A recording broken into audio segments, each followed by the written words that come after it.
اللہ کے حبیب صلی اللہ تعالی علیہ وسلم نے فرمایا ہے لِكُلِّ شَيْءٍ قَلْبٌ وَقَلْبُ الْقُرْآنِ یاسین، ہر چیز کا ایک دل ہوتا ہے اور قرآن کا دل سورہ یاسین ہے۔ یقیناً سورہ یاسین قرآن عظیم کا دل ایسے ہے کہ ہزاروں دلوں میں اتر بھی جاتا ہے، اور ہزاروں نہیں کروڑوں دلوں کا سکون ہے۔ یہ ہماری آنکھوں کی جیلا ہے، ہماری روح کی غذا ہے، ہماری بیماریوں کی شفا ہے، اور ہم سب کے لیے غذا بھی ہے، دوا بھی ہے، شفا بھی ہے۔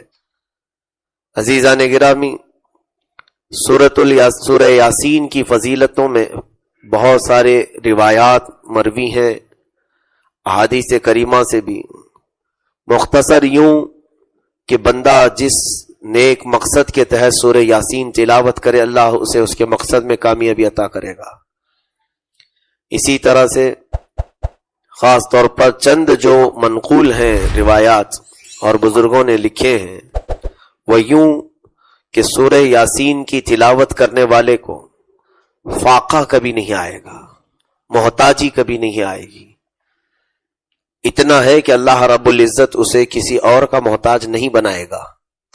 سورہ یاسین کی تلاوت کی پابندی کرنے والا دوسروں کے سامنے ذلیل کبھی نہیں ہوگا، اللہ رب العزت اس کو ہمیشہ سر بلند رکھے گا۔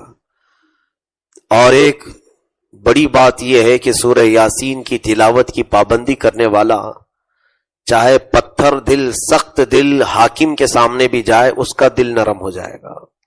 اس کا رعب اللہ تعالیٰ سامنے والے کے سینے پر ڈال دیتا ہے، کیسا بھی وہ حاکم سامنے کیوں نہ ہو، لیکن وہ اس پر نرمی کرنے پر مجبور ہو جائے گا۔ اسی طرح سورہ یاسین کے متعلق بزرگوں نے یہ بھی لکھا ہے کہ اگر کوئی جنگل میں راستہ بھٹک جائے، سورہ یاسین کی تلاوت کرے، اسے راستہ مل جائے گا۔ اگر کوئی بھوک کی شدت سے تڑپتا ہو اور کھانے کی کوئی چیز نہ ہو تو سورہ یاسین کی تلاوت کرے، مولا اس کی بھوک کو ختم فرمائے گا، کیونکہ یہ غذا بھی ہے، روحانی غذا بھی ہے، اور اللہ تعالیٰ اس کو جسمانی غذا کے طور پر تمہیں منتقل فرمائے گا۔ اور سب سے بڑی بات تو یہ ہے کہ سورہ یاسین کی تلاوت کرنے والے کا خاتمہ ایمان پر ہوگا، اس کی موت آسان کر دی جائے گی، موت آسان کر دی جائے گی۔ ہاں، یاسین پڑھے اور اس کی آیتوں پر عمل بھی کرے، اس کے لیے فضیلت ہے۔ قیامت کے دن سورہ یاسین اس کی شفاعت کرے گا۔ حتیٰ کہ سیدنا احمد بن حنبل رضی اللہ تعالیٰ عنہ کی وہ بات میں نے شاید اس سے قبل عرض کی ہے آپ سب کے سامنے۔ امام احمد بن حنبل نظر کے عالم میں تھے، سکرات کے عالم، لوگ سب تعزیت کے لیے آ بھی گئے تھے آپ کے پاس۔ آپ کی وہ جانکنی کا جو وقت ہوتا ہے، یہ بڑا کٹھن وقت ہے، اس کو ایکسپلین بھی کوئی کیسے کر سکتا ہے، کیونکہ اس وقت کے بعد تو پھر سارے لوگ دنیا سے چلے جاتے ہیں۔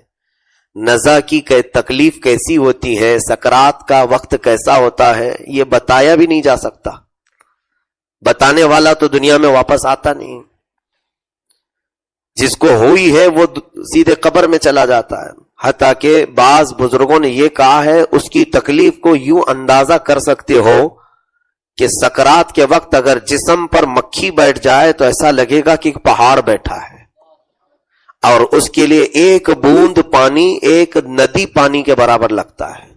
ایک چمچ پانی یا تھوڑا سا چند قطرے پانی اسے ایک ندی بھر کے پانی کی طرح لگتا ہے، کہ اتنی شدت کی پیاس اور شدت کی تکلیف۔ ایسے حالات میں ایمان ڈگمگاتا ہے ہزاروں کا، وہ بہت ہی کٹھن وقت ہوتا ہے۔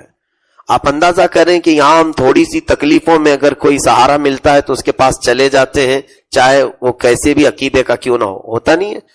بچہ بیمار ہے تو کبھی کسی کے پاس چلے گئے، مندر بھی چلے گئے، پتھر کے پاس بھی گئے، درخت کے پاس بھی چلے گئے، بس ہمیں سکون چاہیے، بیماری ختم ہونی چاہیے۔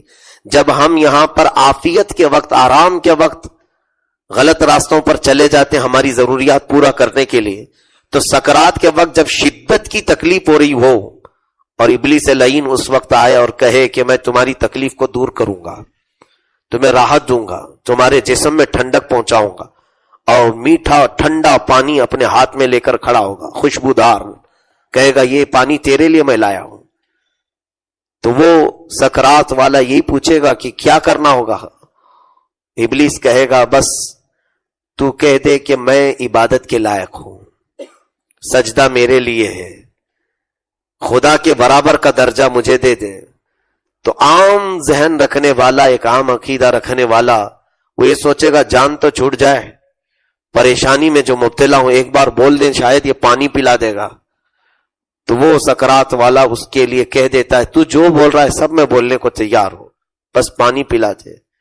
تو جب وہ کفریہ کلمات بکتا ہے سکرات والا, تو شیطان وہ پیالہ زمین پر پٹکتا ہے اور تالیاں مارتے ہوئے جاتا ہے, اور اس کی روح قبض کر لی جاتی ہے, کفر پر موت ہوتی ہے. ایسے ایک دو نہیں, کئی لوگوں کے ایمان کو وہ موت کے وقت کھینچتا ہے, چھینتا ہے, ایمان پر ڈاکہ ڈالتا ہے. تو میرے عزیزو, یہ کٹھن وقت کی حفاظت کیسے ہو؟ آج تو ہم الحمدللہ صحت و سلامتی کے ساتھ ہیں, کوئی اگر ہمیں بہکانے کے لیے آئے تو ہم تو اس کو منہ توڑ جواب دیں گے, لیکن شدت کی تکلیف کے دوران جب وہ ہمیں سہولتیں دینے کی بات کر رہا ہو اور ہم اس وقت جمے رہے ایمان پر, یہ بڑی بات ہے. وہ کیسے ہوگا؟ امام احمد بن حنبل رضی اللہ تعالیٰ عنہ کے اس واقعے سے اندازہ لگائیں. آپ نزع کے عالم میں تھے, بستر پر, سکرات کا عالم ایسا ہوتا ہے, لیکن اتفاق ایسا ہوا ان کے ساتھ, وہ اللہ بہتر جانتا ہے کہ رب تبارک و تعالیٰ چاہے تو موت کے منہ سے بھی کسی کو نکالے. ہاں یہ دستور کچھ اور ہے دنیا میں کہ نزع کا عالم جب آ گیا, سکرات کا وقت آ گیا تو موت تو آنی ہے, لیکن یہ ہمارے لیے قانون ہے, اللہ کے لیے نہیں. تو سکرات کا وقت چلتا رہا اور تھوڑی دیر کے بعد اچانک ایسا ہوا کہ امام احمد بن حنبل کی طبیعت بالکل صحیح ہو گئی, آپ اٹھ کر بیٹھ گئے, ساری وہ کیفیت ختم ہوئی. تو ان کے جو مصاحبین, مریدین, متوسلین, شاگرد وغیرہ بیٹھے تھے, انہوں نے دیکھا کہ استاد گرامی تو اب صحیح سلامت ہے. تو آپ رونے لگے, کہا کہ اے لوگوں میں تمہیں بتاؤں میرے ساتھ کیا پیش آئی بات. کہا کیا ہوا؟ کہا یہ نزع کا عالم, یہ سکرات کا عالم بہت ہی سخت ہوتا ہے, اس کو بیان بھی نہیں کر سکتا کہ کتنی تکلیف ہوتی ہے.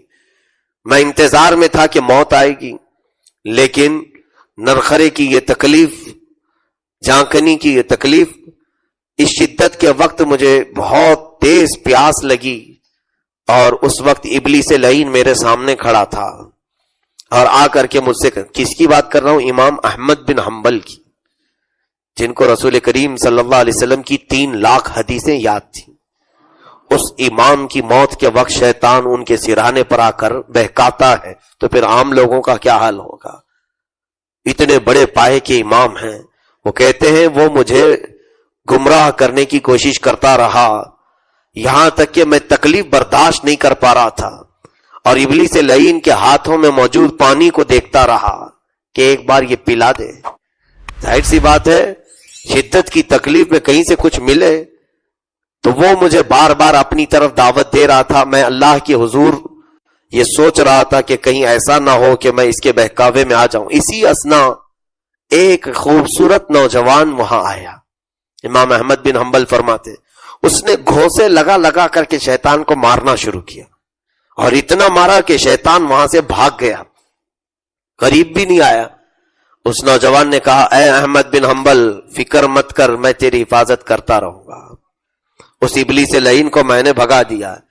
حضرت امام احمد بن حنبل فرماتے ہیں کہ میں نے پوچھا کہ یہ حسین جمیل نوجوان ہے کون, کون ہے تو؟